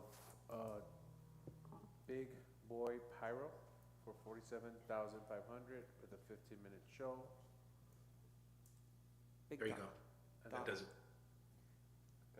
Mr. Martinez, did you have a question or? No, I was addressing what Victor brought up. That makes it clear, makes it specific. Second the motion. Okay, so there's a motion and a second on the table right now for the amount of 47,000. 500. 47,500. Are there any other questions before we go ahead and take the vote? I just wanted, Mr. Reyes? Real quick, it says, as far as getting, where does it say? Damn, I lost it. There was a small chart, can you just explain? So as customary with our financial policy manual as well as our financial procedures, we do need to go out for quotes in order to be competitive to make sure that we're doing things appropriately. So we do have a very limited number of pyrotechnics certified technicians in the area, one of which is Jesse Williams that technically does the El Paso Chihuahua show. They are not doing any other shows this year, so we did reach out locally, and then we did reach out to the gentleman whose name was Rod that did last year's show, and then Big Dog Pyro was a show that we did prior to that in 2024. So that is the vendor that we've had really good success with, that staff had a lot of positive reviews from. There hasn't been any issues from a public safety standpoint or a fire standpoint. They check all our boxes, and they are familiar with the site and the city as well. But that chart is your financial quote that shows you that we went out for different quotes and different vendors. Mr. Reyes had a question. Yeah, it came back to me. As far as getting the sponsorships, what are we, more or less, what's the amount? So you have different levels of sponsorships for every kind of business. You can come in at what we call a local level, which is a substantially smaller amount between 800 to 1,000. And then we do go after larger amounts, like with Tropicana Homes, which has historically provided us at least 10 to 20,000. But all of that does go to your general fund, so you won't see that reflected in my budget. It goes to the general fund. So I guess what what a lot of us have questioned is, I know that we see the initial dollar amount today, but after the sponsorships come in, it's not a direct impact. It gets offset with sponsorships, I guess, as we go. And the other thing that offsets that is our cost for permits, so they're not free. So we do charge all of our vendors a permitting fee that gets collected by Ms. Camilo's department, so thank you. But that all goes into the event coordination of that. And again, that doesn't get reflected in our individual department budgets, but it does go into the general fund. So that's where we collect the money on the back end. Thanks. So Who was last year's sponsor? Rick Holden. Sponsor or firework provider? Oh, the fireworks. Firework provider was Rick Holden, LLC. This year, staff is recommending we go back with the 2024 vendor, which is Big Dog Pyro, based out of Austin, Texas. They are minority owned, so they are in good standings with the state, and good standings with, more specifically, the state licensure and certification to make sure they are able to put on a pyrotechnic show. Any other questions or comments for this item? There was a motion and a second on the table. All those in favor say aye. Aye. Any opposed or abstain? Okay, that motion carries. The next item is agenda item number 25. This is the discussion and action to approve resolution 839 to formally adopt the name of Rio Vista Civic Center for buildings located at the physical address of 901 North Rio Vista Road, Socorro, Texas 79927. Motion to approve. Second. Good evening, Mayor and Council. Victor Reta. I'm also your Historic Preservation Officer for the City of Socorro. Before you is an item for consideration to go ahead and formally adopt the name the Rio Vista Civic Center for our entire parcel. I want to go ahead and provide some key points before you guys take your vote. One of which is this does not endanger our historical significance. This is more a formality for the intent of what the area is meant to look like. In our master planning, we do want to see this to be more of a civic center. We are already offering classes and meeting space. However, we want to make it a true site that people don't think they can't come here because it's just historical. We do want to make it the town square and the civic center, which we're able to go ahead and maximize its potential and also help in master planning from a planning perspective, the surrounding areas, fields that are currently vacant. So that way we can plan to either see more meeting space if we ever do have a city center, whether it's a new city hall or new council chambers, it kind of goes and adds to the landscape and the layout. This, as mentioned, doesn't have any impact on our historical significance. We still maintain that, and we still are obviously proud of that. It's just meant to encompass the entire property. And I'm happy to answer any questions you may have. Any questions or comments on the new title change for across the street there? No? Okay. There was a motion and second. All those in favor say aye. Aye. Hey, that motion carries. Thank you, Victor. Thank you. Okay, we're gonna go ahead and bounce back to planning and zoning with agenda item number 26. This is the discussion and an action to approve the approval request of an amendment to the development plan for the Hermanos Farms Industrial Subdivision. The amendment would change the previously approved pecan tree buffer with a new landscape plan. Motion to approve. Second. Thank you, Mayor and Council.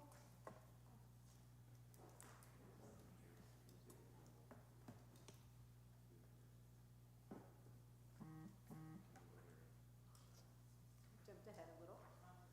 It's okay. This item is presented to you today for consideration of an amendment to Hermanos Farms Industrial Development Plan. When it was originally approved for rezoning to ICMUD, the applicant agreed to provide a buffer of pecan trees around the property, one to preserve the trees, to provide a buffer to against adjacent neighborhoods, and the street. And unfortunately, as development continued from there, after your approval and the approval of the development plan, the applicant and the engineers met with the various entities outside of Socorro to discuss the project. One of those was the Lower Valley Water District, which asked the developer to upgrade the existing water lines on North Loop and to move them onto their property. This is also to assist with the future development of an expansion of North Loop Drive. So this is something that is very much out of the control of the applicant, and they did not want to get rid of the pecan trees, but where the new line must go, they're going to be disrupting the trees, and there wouldn't be any way to save the trees and still provide the upgraded water lines that the Lower Valley Water District is asking for. Staff recommends approval of the amendment to the development plan. What the applicant is presenting is included in your backup.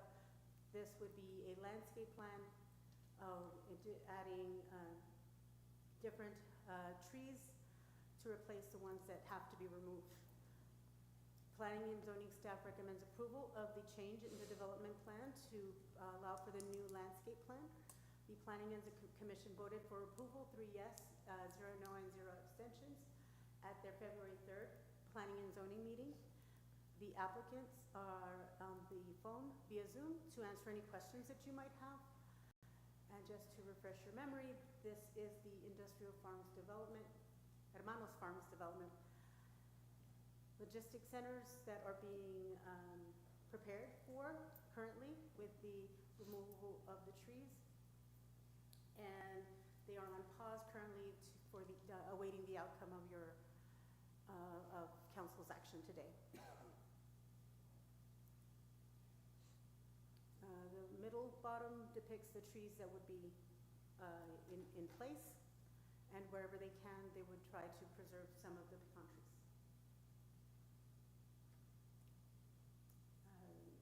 With that, staff can answer any questions, but again, Mr. Little and Mr. Roberts, James Robert, are on the phone to answer any questions as well.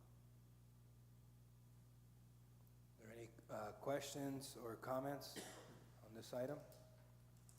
I got a comment. I think I speak for everyone.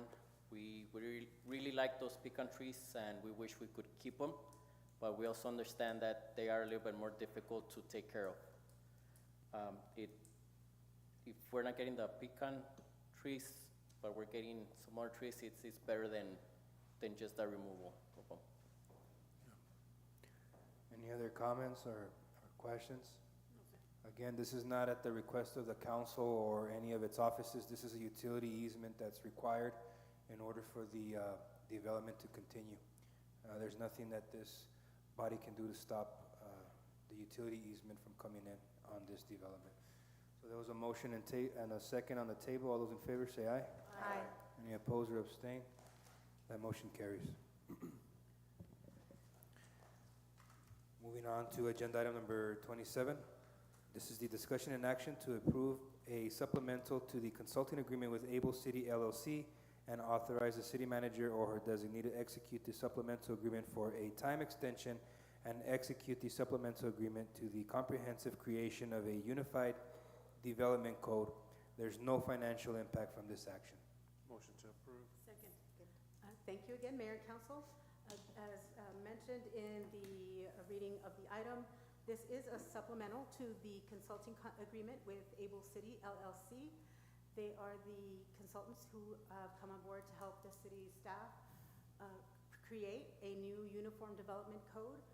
We were set to end and wrap up everything in January, but we do need additional time, and that is what we are requesting with this item, just to extend the contract for time to the end of April of 2026.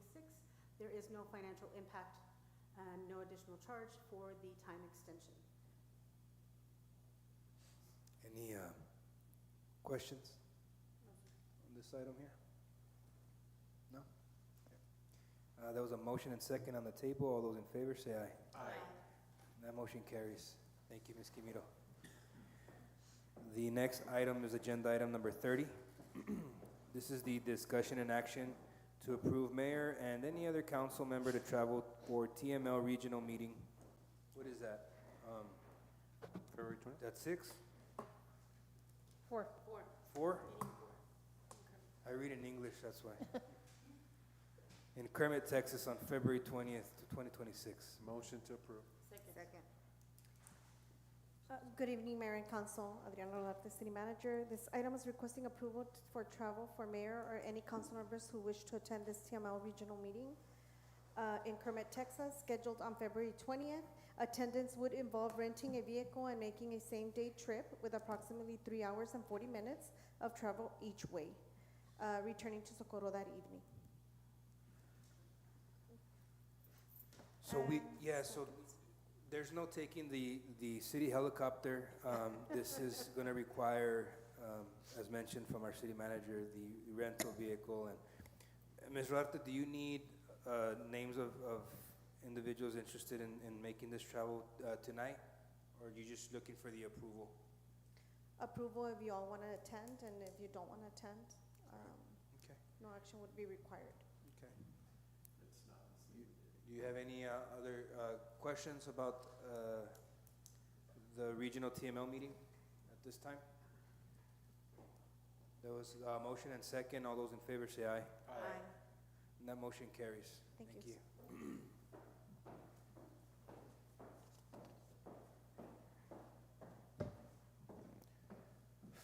The next item is agenda item 31.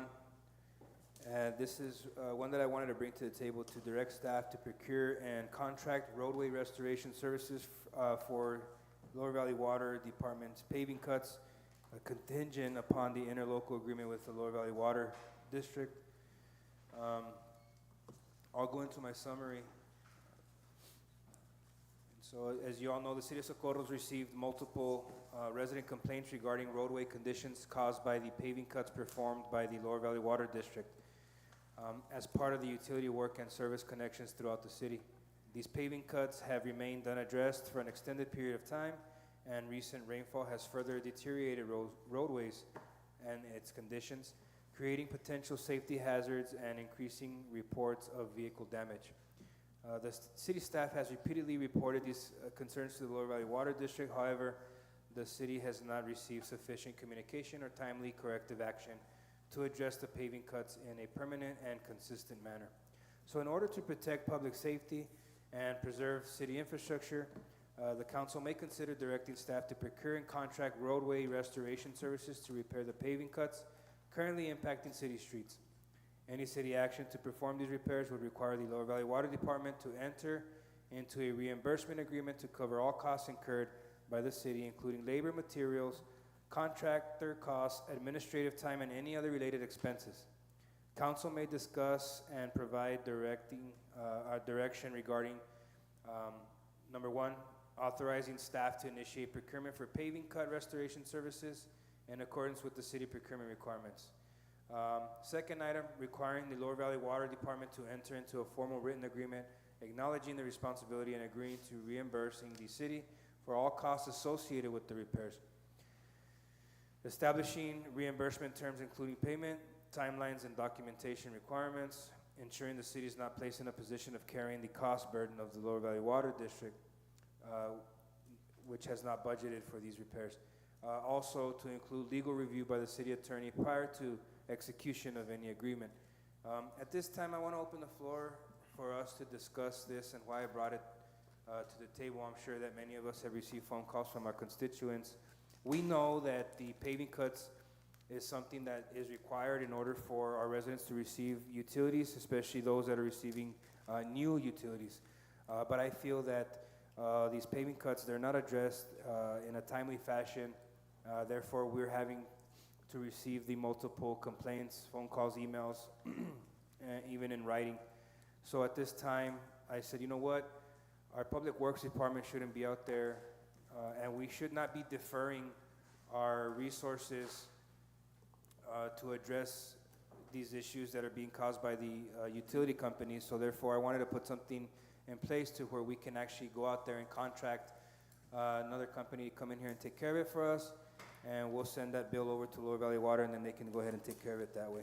It's a lot costly, it's time consuming, and it's more expensive, but if that's the only way that we're gonna be able to address the paving cuts in a timely fashion for our residents, and so be it. If you all wanna discuss further, we can go ahead and do that right now on the table. Mayor, we need a motion. Is there a motion on the table? Motion to deny. There's a motion to deny. Second. There's a motion and a second to deny this item. Are there any other motions on the table? No? So there's a motion and a second to deny. All those in favor say aye. Aye. Okay, that motion's been denied, so we won't be moving forward with it. So for this item here, Sorry, Mayor, can we take a vote, a single vote, individual vote, so we can see who denied and who approved? yeah, so we can go down the line, Ms. Rarte.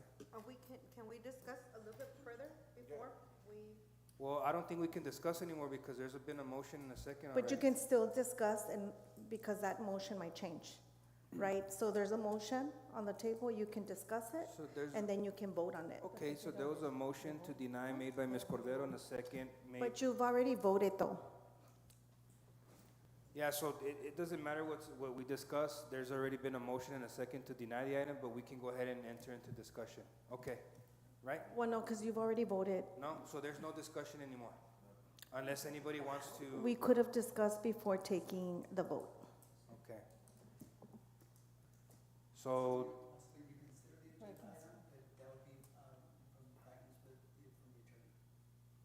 Mr. Martinez, after the voting of the motion to deny and the second, we have to take the vote as is, correct? You've got a motion and a second. Typically, you do have discussion after that, but I thought there was already a vote on that. Did I miss that? No, there No, was a that's vote. correct. Right, it's not the motion and the second that create that end the matter, it's the vote. And rather than revote, I would simply ask the clerk, you can ask your clerk who voted what way. Yep, and that's what we're gonna do now. So we're gonna go down the line and we're gonna see who voted for. There was a motion by Ms. Cordero to deny this item, and then there's a second by Mr. Garcia. Mr. Garcia. And those in favor, and we'll go down the line. Mr. Reyes? Your vote, In favor to deny? the way you voted, to deny, In favor to deny. to approve? No, No. the motion was to Was to deny. deny. How So do you your vote to is the yes or deny? no? To deny? No. Okay. Mr. Nevares? Yes. Aye. Abstain. So it's denied. Okay, that motion's denied. And we're gonna move into items 35, 36, 37. Do we have any of those items for discussion? No. No? Okay. No, sir. Mr. Martinez? No, sir, none. Okay. Would anyone like to entertain the motion to adjourn? We need a Mo- motion to delete 35, 36. Delete 35, 36, and 37. Second. There's a motion to delete items 35, 36, and 37. All those in favor, say aye. Aye. That motion carries. Have a motion to adjourn? Motion to adjourn. Second. This meeting adjourns. There's a motion and second on the table to adjourn. All those in favor, say aye. Aye. The meeting adjourns at 8:06 p.m. Thank you. Night, council.